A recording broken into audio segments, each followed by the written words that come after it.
ঈদের দিন এই কাপড় পরবো তো সবাই, তাই না? ঠিক আছে, এই কাপড় পরে তোমরা সবাই সবার জন্য দোয়া করবো, ভালো থাকবা। আর আরেকটা কথা বলি, তোমরা কথা বলাটা আমার কাছে খুব সুন্দর লাগছে না। তোমাদেরকে আরো ভালো হতে হবে, সুন্দর কাপড় যেমন পরবা, পরিষ্কার পরিচ্ছন্ন থাকবা, আর পড়ালেখা করার চেষ্টা করবা। ঠিক আছে, তুমি স্কুলে যাও নাকি? কেউ স্কুলে যাও? স্কুলে যাবা। আমরা চেষ্টা করবো, এই কারণে কিছু বৈকাল স্কুল কয়েকটা সংগঠন আছে না, একটু ভালো কাজ, এর আরো বেশি ভালো কাজ হচ্ছে তাদেরকে আমরা জ্ঞান দিতে পারি। তা আমি মনে করি আরো সামনের সংগঠন এখানে সক্রিয় হওয়া উচিত। বিশেষ করে আমি দেখেছি যে বৈকালীন বা সান্ধ্যকালীন পড়ালেখা একটা ব্যবস্থা আমরা করতে পারি, এরকম সামাজিক সংগঠন আরও এগিয়ে আসবে।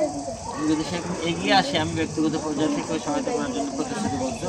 এবং যদি সুযোগ থাকে, গান সবুজকেও বলবো, যদি সুযোগ থাকে তোমরা এরকম একটা ইনিশিয়েটিভ নিতে পারো।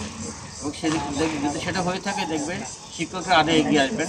এই আশাবাদ ব্যক্ত করছে। তোমাদের সুন্দর ঈদ কাটুক, সবাই আনন্দের সাথে ঈদ করো, আমরাও তোমাদের সাথে আনন্দ ঈদ করবো।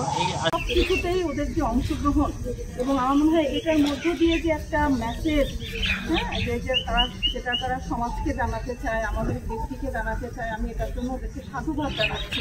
এবং একই সাথে আমি আসলে আন্তরিক কৃতজ্ঞতা প্রকাশ করছি যে আমাদের স্যাররা, প্রশাসনে যারা আছেন, আমাদের ট্রেনার স্যার, আমাদের কমিটি সমাজের স্যার, ট্রেনিং স্যার যারা উপস্থিত থেকেছেন, তাদের সবাইকে আমি ধন্যবাদ জানাচ্ছি যে তারা শতব্যস্ততার মধ্য থেকেও আমরা এখানে উপস্থিত হতে পেরেছি।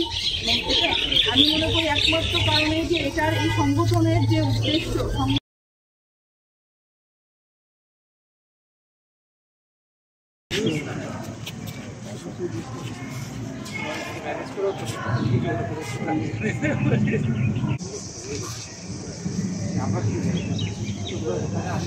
পরিবার সদস্য ভাই বোন যদি আমাদের ওই বইটা সুবিধা হচ্ছে, আমরা লেনদেনটা শিখছি।